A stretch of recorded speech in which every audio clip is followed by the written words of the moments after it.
You know, for a minister's daughter, you sure know a lot about life. Where do you learn it? The choir loft. I'll have to explain that to you sometime, darling, the close connection between eroticism and religion. Religion never gets as high as the choir loft. Which reminds me, I'd better tell Father not to wait up for me tonight. I've never been able to rationalize it. What? My falling in love with the girl who lives in Brooklyn. Falling in love. You're not stooping to the articulate, are you? The only way I can regain my self-respect is to keep you in New York. Did you say keep? No, I've come to the conclusion that you're holding out for the legalities. Oh, I can afford to be a good girl for quite a few years yet. And I can't wait that long, Elaine. Where do you suppose we could be married in a hurry? I'm afraid... Say tonight? Well, I'm afraid Father will insist on officiating. Oh, God. I'll bet your father can make even the marriage service sound pedestrian. Are you planning on writing a review of it? Forgive me, darling. It's an occupational disease. You know, I may give that play tonight a good notice. Oh, darling, don't pretend you love me that much. Be sure to tell your father not to wait up tonight. Oh, tonight I think I'd better tell him to wake up. But I'll telephone Mitchell, have him publish the best. Oh, nevertheless. All right. Everything formal and legal, but no later than next month. Oh, darling, I'll talk to Father and we'll set the date. Oh, no. We'll have to see what else is in rehearsal. There'll be many other first nights in October.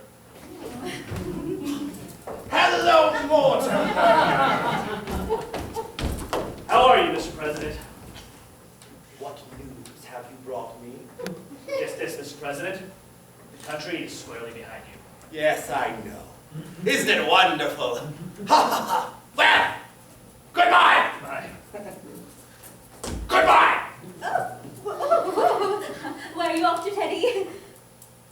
Panama. Panama's the cellar. He digs lots for the canal down there. You're so sweet with him, and he's very fond of you. Yes, well, Teddy was always my favorite brother. Favorite? Were there more of you? There's another brother, Jonathan. Oh, Jonathan, I've never heard of him. Your aunt's never mentioned him. No, we don't like to talk about Jonathan. He left Brooklyn very early, by request. You see, Jonathan was the type of boy who liked to cut worms in two with his teeth. Oh. What became of him? I don't know. He wanted to become a surgeon like grandfather, but he wouldn't go to medical school first, and his practice got him into trouble. Aren't you going to be late for the theater? Well, we're skipping dinner, so we won't have to start for another half hour. In that case, I'll leave you two alone together again. Oh, no, don't bother, darling. I'm going to run over and speak to Father. Before I go out with you, he likes to pray over me a little. I'll be right back. I'll take the shortcut through the cemetery. Well, if the prayer isn't too long, I'd have time to lead you beside distilled waters. Oh, Mortimer, that's the first time I've ever heard you quote the Bible. We knew Elaine would be a good influence for you. Yes. Oh, by the way, I'm going to marry her. What? Oh, darling! Oh, Mortimer! Come here right away. I have the most wonderful news for you. Mortimer and Elaine are going to be married. Married! Oh,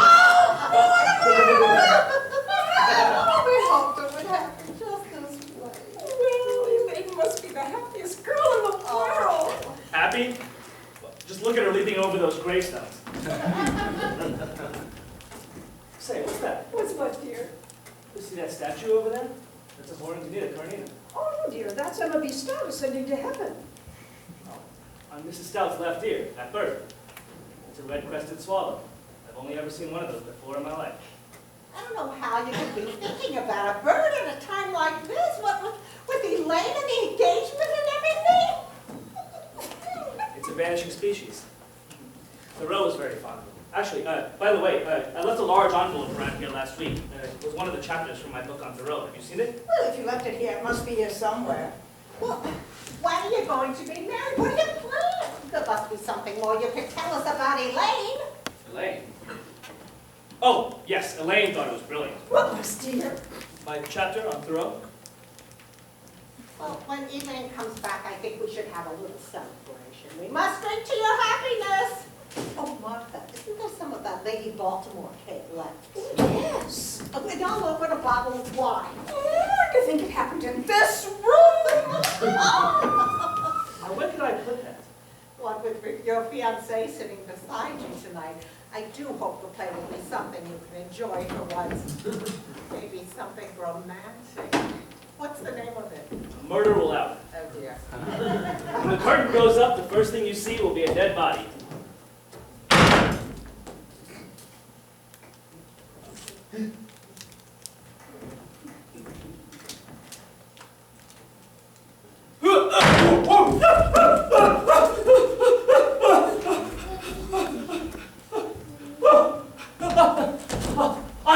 Unhappy! Yes, dear. You were gonna make plans for Teddy to go to that sanitarium? Happy Dale. Yes, dear. It's all arranged, and Dr. Harper was here today and brought the papers for Teddy to sign. Here they are. He's gonna sign them right away. That's what Dr. Harper thinks. That way there won't be any legal difficulties when we pass on. No, Teddy has to sign them right this minute. He's down in the cellar. Get him up here right now. There's no such hurry as that. Oh, no. When Teddy starts working on the canal, you can't get his mind on anything else. No, Teddy has to go to Happy Dale now, tonight. Oh, no, dear, that's not until after we're gone. Right away! I tell you, right away! Mortimer, how can you say such a thing? Why, as long as we live, we won't be separated from Teddy.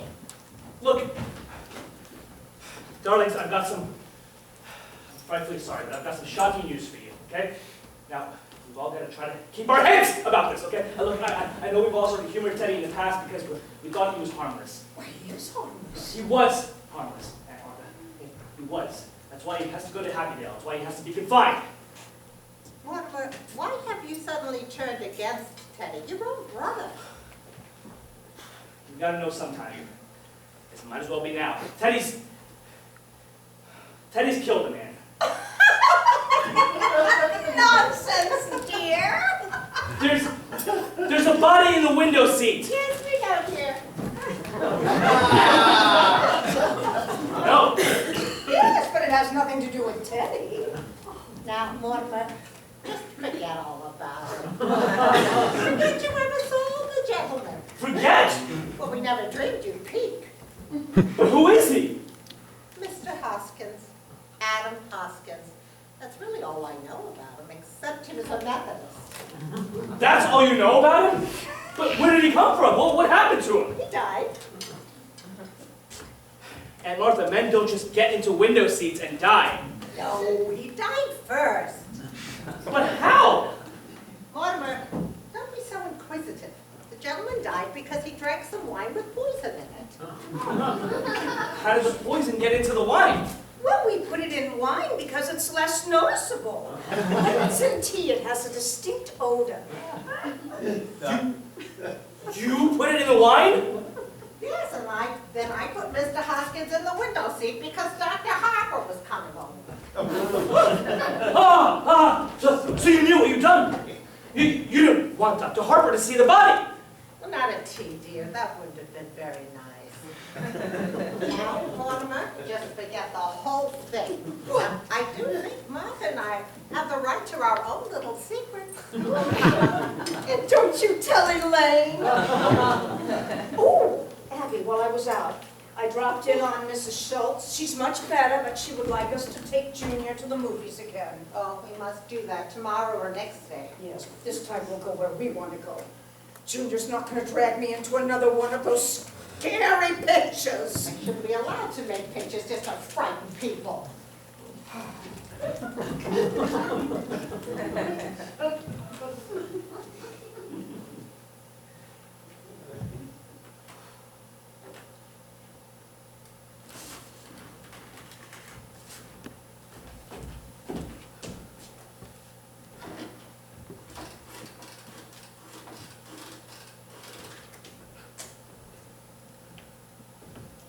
Hello, city desk. Hello, Al. Do you know who this is? Look, listen, Al. When I left the office, I told you where I was going, remember? Well, where did I say? Okay, well, it would take me about a half hour to get to Brooklyn, right? What time you got? Yeah, that's right. I must be here. Abby, Martha! What are we gonna do? What are we gonna do? What are we going to do about what, dear? There's a body in there. Yes, Mr. Hoskins. Heavens, I can't turn you over to the police, but what am I gonna do? Well, for one thing, dear, stop being so excited. For pity's sake, stop worrying. We told you to forget the whole thing. Forget! My dear Aunt Abby, can't I make you see that something has to be done here? Gloria, you need to calm down. You're much too old to be flying off the handle like this. Mr. Hotchkiss is... Hoskins, dear. Whatever his name is, you can't just leave him in there. We don't intend to, dear. No, Teddy's down in the cellar now, digging the lock.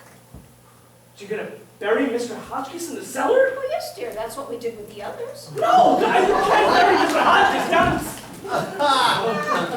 the... Others? The other gentleman. What? Okay, just, when you say others, you mean like, others, like more than one others? Oh, yes, dear, let me see. This makes 11. Oh, no, dear, this makes 12. Oh, I think you're wrong, Abby. This is only 11. No, dear. I remember when Mr. Hoskins first came in, it occurred to me that he would make just an even dozen. You shouldn't count the first one. Oh, but I did count the first one, so this makes 12. Hello?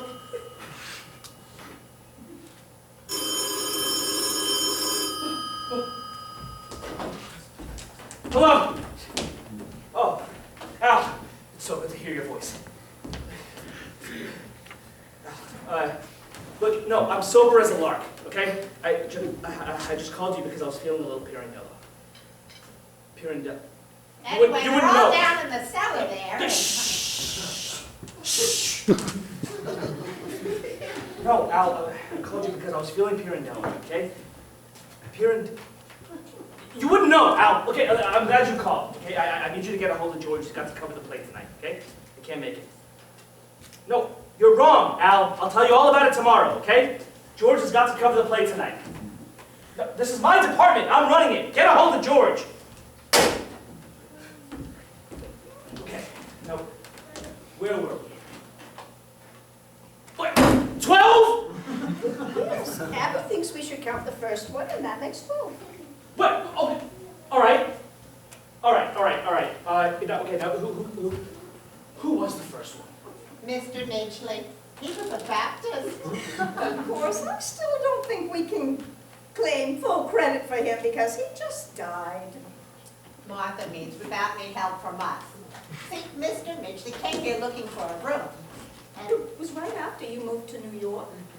we thought it was such a waste, that lovely room with nobody in it when so many people needed it.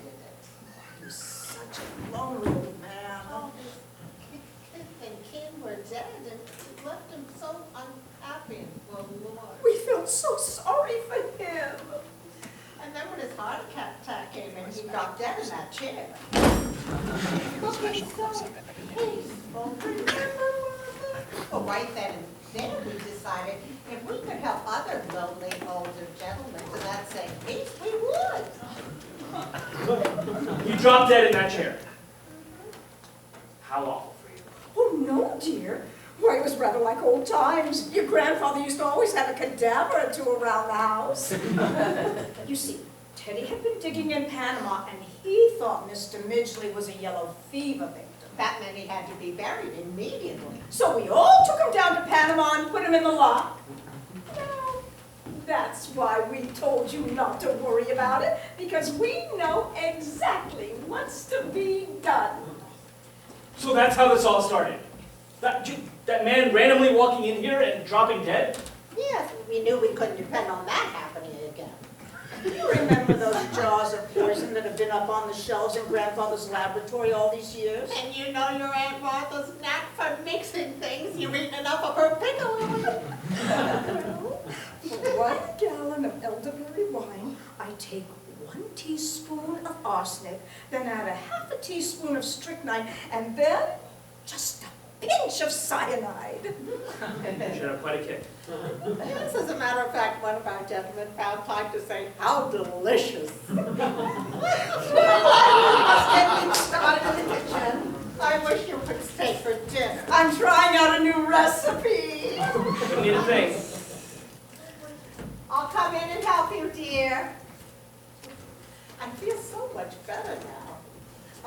have to wait for Elaine, don't you? How happy you must be. Well, dear, I'll leave you alone with your thoughts.